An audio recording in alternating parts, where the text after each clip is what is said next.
all the roots are intertwined. When they come in that big old ball of root right there, it's all intertwined. And just gently pull it apart. They'll come apart pretty easy.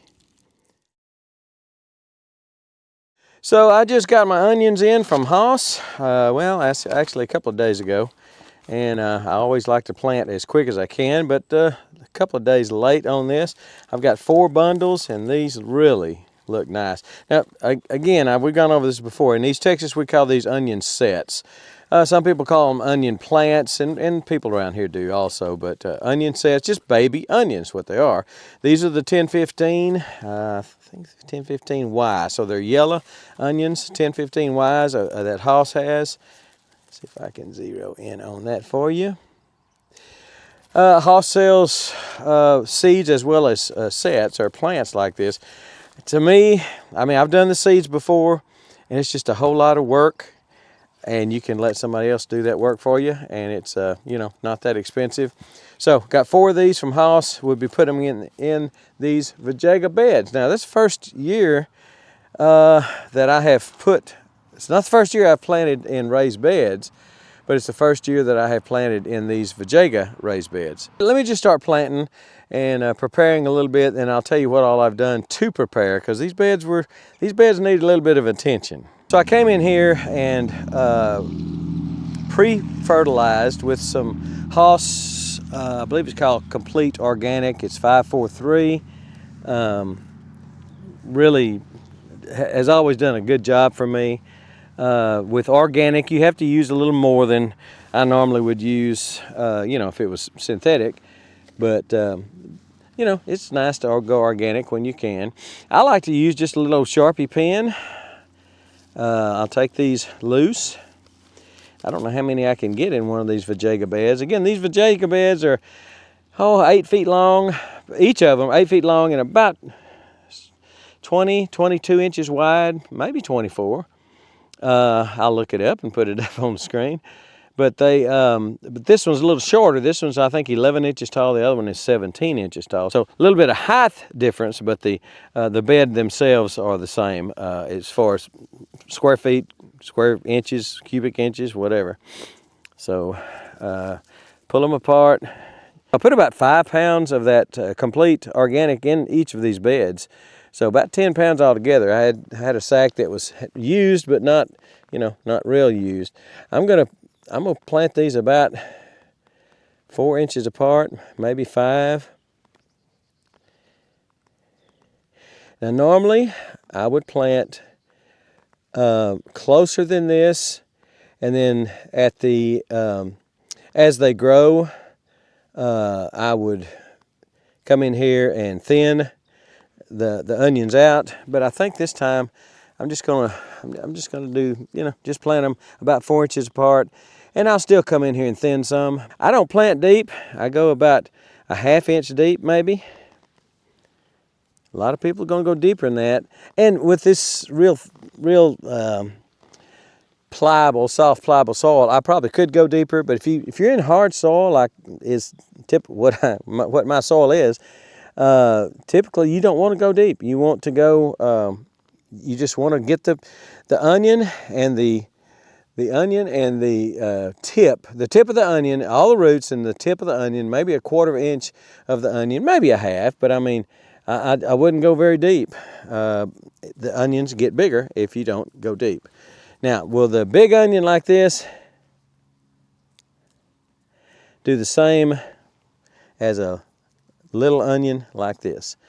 My experience is that yes, they will. Put them in there about 1/4 to a ½ an inch and just pinch it. I'm going to come back and water them after I planted, and that will help seal. Even though I'm pinching them, you know, pinching it closed, that'll help seal around it. And anyway, having the raised beds where you don't have to bend over quite as far, makes it so much easier, so much nicer on your back. But you try to get those roots under there when you can. Again, they're not very deep, so they will fall over if you don't watch it. You don't want them so shallow that a wind comes and knocks them over, or a hard rain. So, you know, if you want to go to half an inch, something like that, you certainly can. Now, what a lot of times I'll do if I'm in a hurry, just poke a hole, go. Poke a hole, go. And I'm probably getting these a little deeper than half inch. And it's going to be okay because, again, this soil is so soft. It's compost. I just poured a bucket of compost in here when I set these beds in place. Plant them all like that, both beds.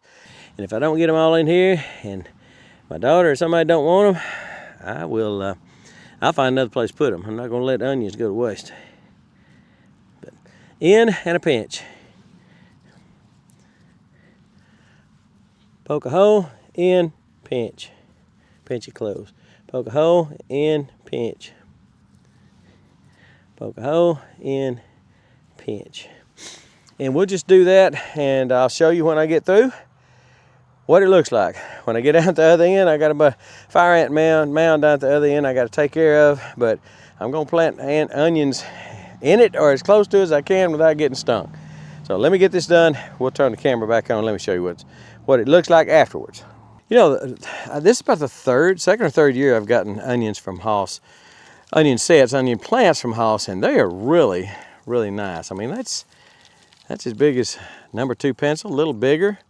And I mean, just most of them are that size. Most of them are really nice. The ones I've gotten the last few years up until I started getting from Hoss, I don't know, they've just been small and dinky and almost like about as big as a pencil lead instead of a regular pencil. So I really think these are some great onions. Used to always get them from my feed store, and most everybody around here does.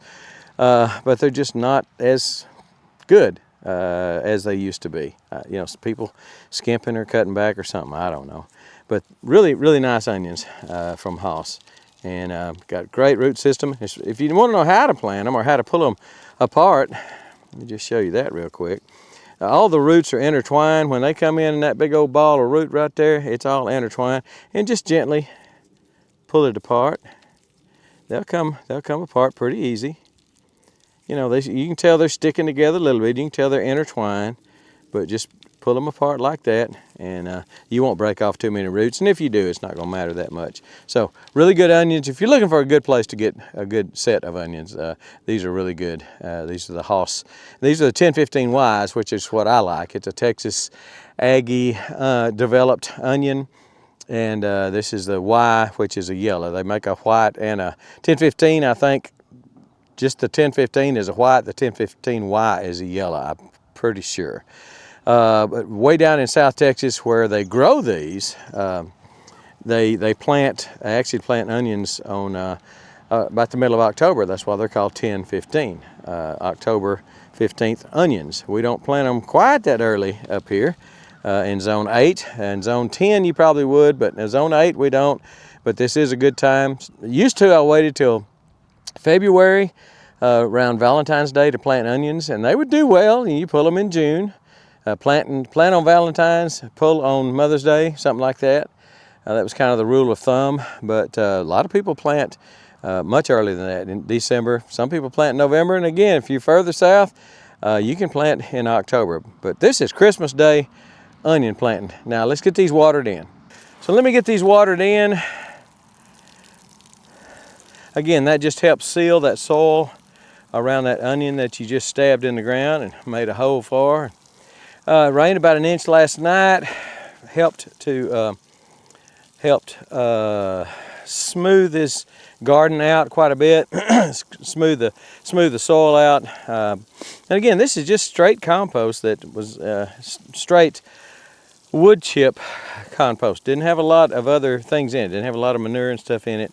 When I made it, I just composted a bunch of wood chips. But this will seal it up, seal that soil. Even though you pinched the onion, pinched it in there and tried to get some good soil contact with it, this will give it that much more contact. And it will also, help to activate that fertilizer that I put in here. I raked it in, the fertilizer, when I turned the soil over a little bit when I put it in here. And then we didn't really get maybe one little rain on it, but since I put the fertilizer on it, but we got a decent rain last night, and this is going to help just really break down the fertilizer, make it start breaking down, and just add to the goodness of it.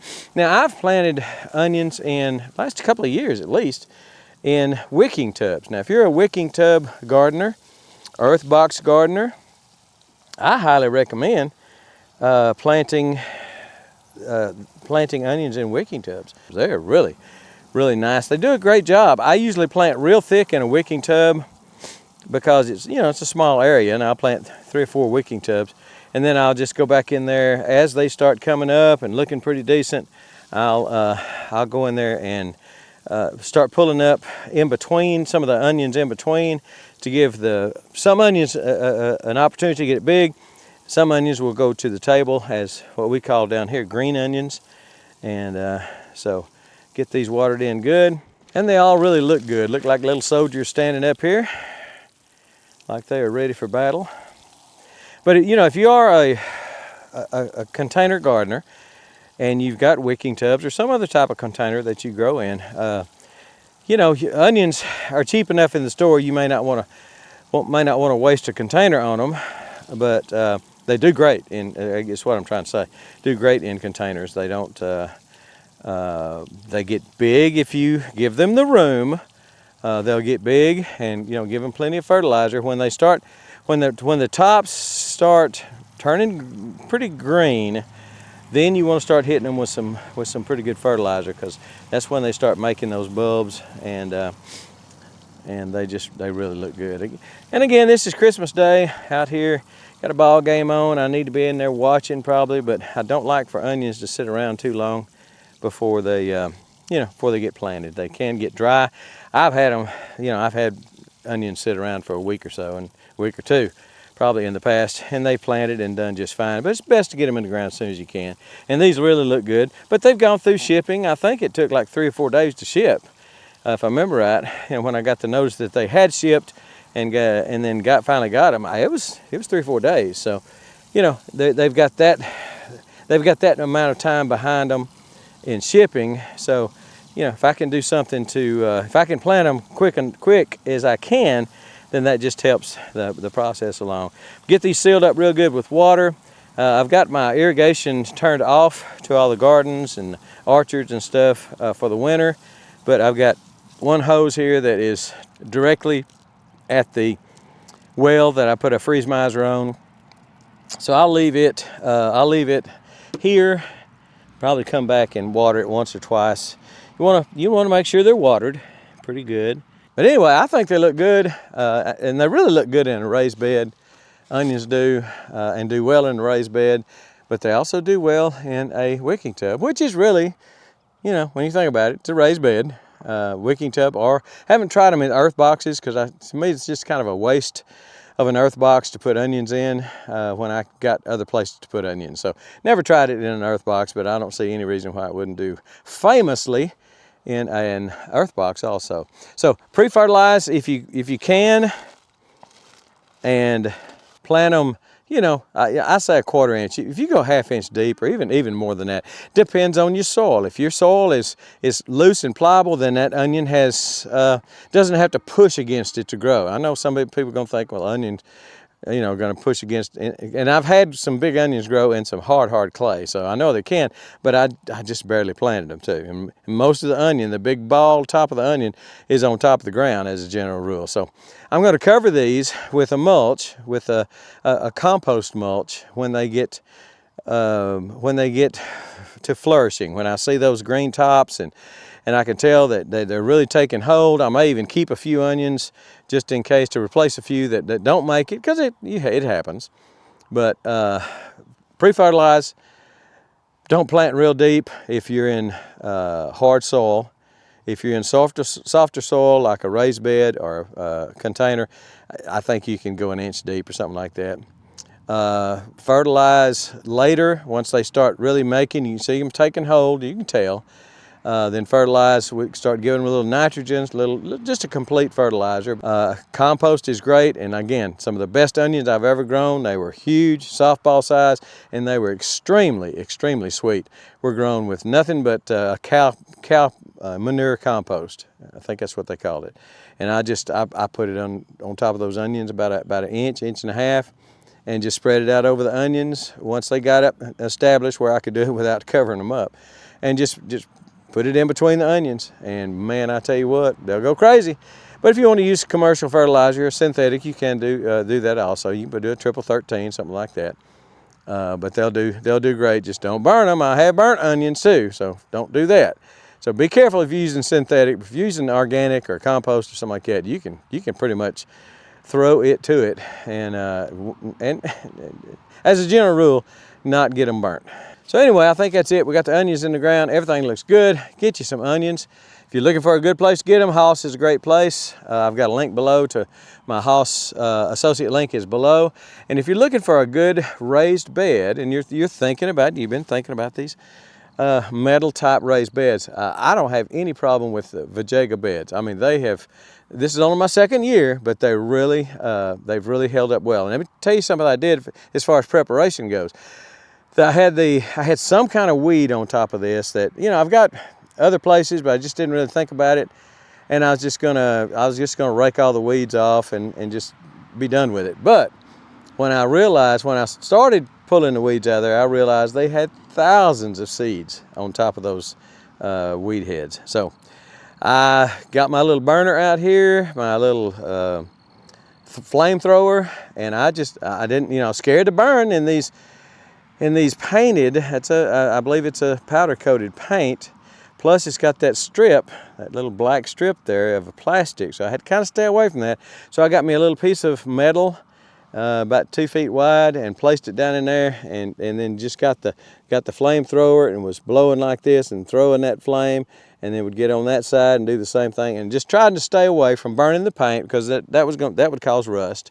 Didn't want to do that. I've got it, kind of dark in a couple of places. Kind of look like maybe smoky or something, but I don't think I hurt it at all, and don't think I hurt that strapping around the top that just protects that sharp edge. It's not really sharp, but they put it on there to protect that edge. So again, they've done well. The Vegega beds. I've got a link to Vegega also below, and if you're looking for a good bed, they put them on sale quite a bit. So just kind of look and see what they got going.